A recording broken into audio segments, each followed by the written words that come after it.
Still, Colorado is in much better shape than states including Texas and Florida. In fact, nurses from our state have been called on to help in other places. Jeff Todd checking in from Rose Medical Center here in Denver. And Jeff, you talked with someone in a leadership position about an eye-opening mission to Florida. Jim, normally Holly Seeley is the chief operating officer of Rose Medical Center, but last week she went out of state back to her roots in nursing to help out however she could at a hospital that was beyond capacity, something no one wants to see happen here in Colorado.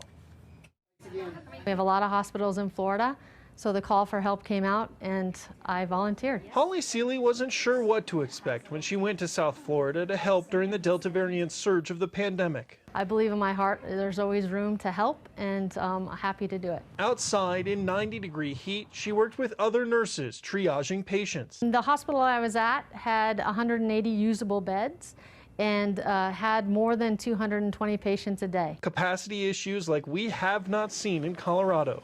The COO of Rose Medical Center was back on the front lines of the fight against COVID-19. There was a lot of opportunity to get my hands dirty, but also look from a higher level. Even taking the menial job of restocking the supply closet. It is a job that needed to be done and was important for them, and I went to help and was willing to do whatever they asked. It's a week that taught her a lot and showed what healthcare workers are dealing with a year and a half into the pandemic with no end in sight. I am probably more tired than I've been in my almost 30-year healthcare career. You actually have to be conscious about it because there's so many reasons not to do it right now, especially with the need here in the hospital.